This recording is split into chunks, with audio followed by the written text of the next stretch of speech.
Ali forsaken by boxing legends.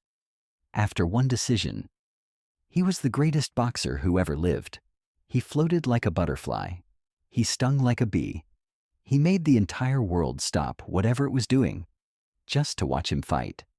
But between 1964 and 1967, Muhammad Ali made a series of moves that had nothing to do with boxing. He joined the Nation of Islam. He rejected his birth name, Cassius Clay, and demanded the world call him Muhammad Ali. And then, at the absolute peak of his power, he refused to be drafted into the United States military. And those moves didn't just anger the government. They fractured something far more personal. Joe Louis, Floyd Patterson, Sugar Ray Robinson, Jackie Robinson, the giants of Black American sport, men Ali had grown up idolizing, turned their backs on him. This is the story the highlight reels don't show you. This is what it truly cost Muhammad Ali to become Muhammad Ali. To understand the fracture, you have to understand the sequence. It didn't start with the draft. It started the night Ali shocked the world by beating Sonny Liston in February 1964. The morning after that fight, a 22-year-old Cassius Clay stood before reporters and announced that he was a member of the Nation of Islam and that he would no longer answer to the name his ancestors had been given by slaveholders. He was Muhammad Ali now. For mainstream white America, this was alarming. But what surprised many observers, and what history tends to skip over, is that it alarmed a significant part of Black America's establishment too. The Nation of Islam in 1964 was not universally embraced by Black civil rights leaders. Its rhetoric was seen by many as separatist, even dangerous. A threat to the carefully constructed image of dignified, patient, non-threatening progress that leaders like Jackie Robinson and Roy Wilkins had built over decades. Ali wasn't just changing his name. He was planting a flag in a civil war that was already happening within the movement. And then, 3 years later, came the draft refusal. By April 1967, the foundation had already cracked. The draft refusal wasn't the match that started the fire. It was the moment the fire became impossible to ignore. Joe Louis was not just a boxing legend, he was a symbol of what Black excellence could look like inside the American system. When Louis knocked out Max Schmeling in 1938, a man Hitler had called the embodiment of Aryan supremacy, Black America wept tears of joy. Louis had done what the country needed done, and he'd done it with grace, discipline, and power. Ali had grown up worshiping him, but Louis's relationship with military service was deeply personal. He had volunteered during World War II. He believed that participating, that proving loyalty, was how Black men earned the right to be treated as equals. So when Ali refused the draft, Louis didn't stay quiet. He called it a terrible thing. He said Ali should be ashamed. Louis argued that Black soldiers had bled and died for this country, that refusing service dishonored their sacrifice. He saw Ali's stand not as courage, but as an insult to every Black man who had served. Ali responded with fire.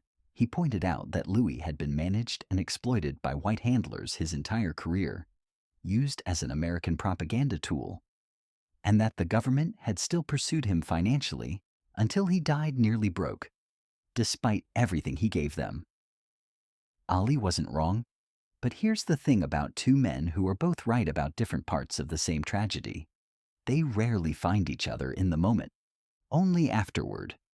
If Louis's opposition came from principle, Floyd Patterson's came from something that felt almost personal.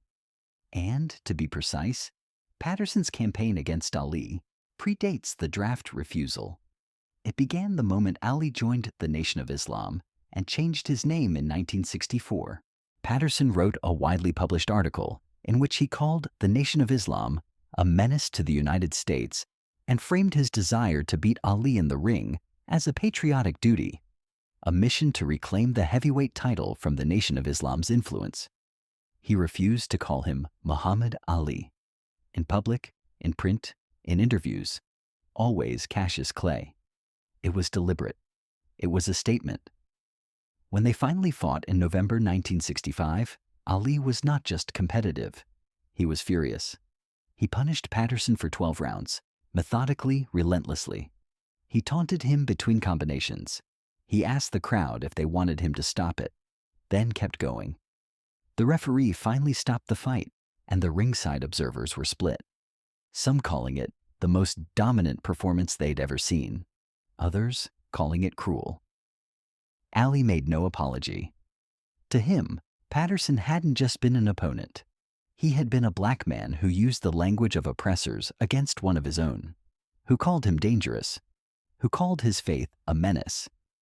That wasn't just disrespect. That was betrayal. Sugar Ray Robinson was different from the others. His opposition to Ali's path wasn't loud or combative.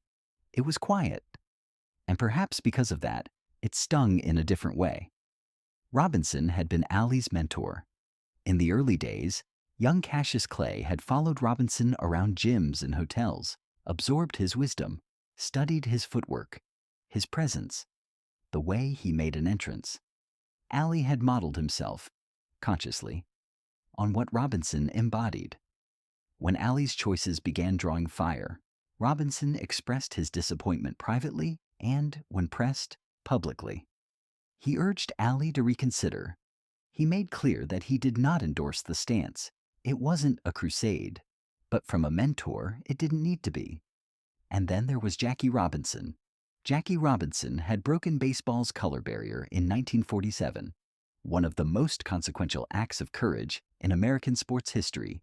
He had absorbed death threats, slurs, and isolation with a dignity that literally changed the country.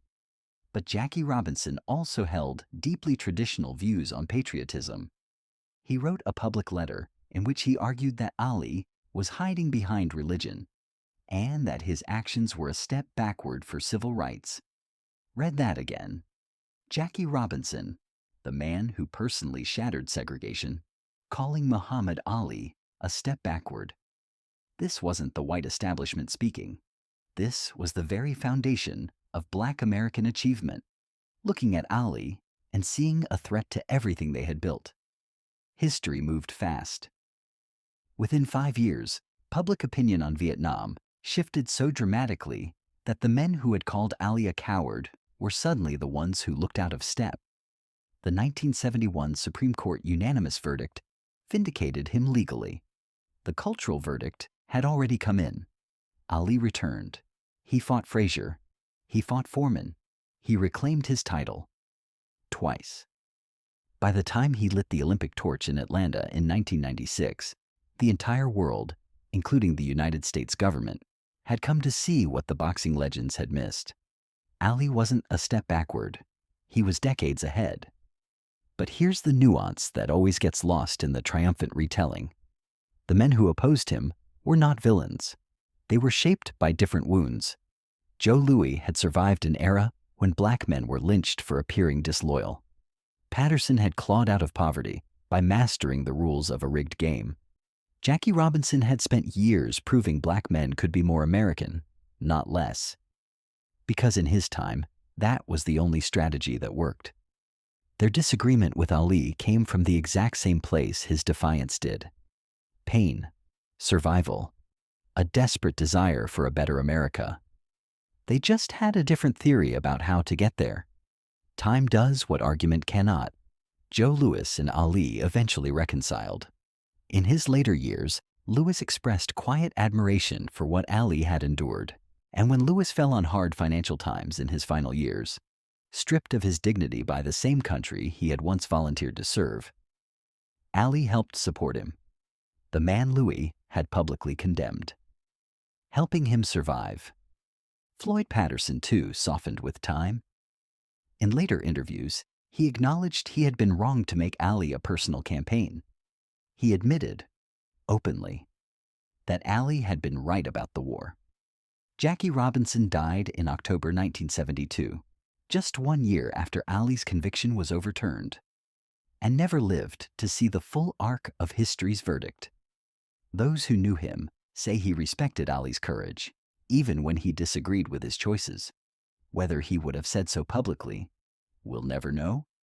And Sugar Ray Robinson? He and Ali remained close for the rest of their lives, the mentor and the student, the legend and the man who became a greater one. Muhammad Ali paid a price that most people who claim to admire him could never truly afford. He didn't lose a fight. He lost 3 years, the prime years of his career, because he refused to compromise what he believed. And the cruelest part wasn't the government, wasn't the title being stripped, wasn't even the exile. It was that the men who understood best what it cost to be black in America, the men who had bled for dignity in their own ways, looked at him and said, "Not like this." They were wrong. But understanding why they were wrong, understanding the fear and the history and the survival strategy underneath their opposition, is what makes Ali's story not just the story of a boxer. It's the story of a generation trying to figure out what freedom actually looks like when you finally have a chance at it. Now I want to hear from you. Did Joe Louis have a point? Or was Ali the only one who could see what was coming? Drop your answer in the comments, because this debate isn't as simple as most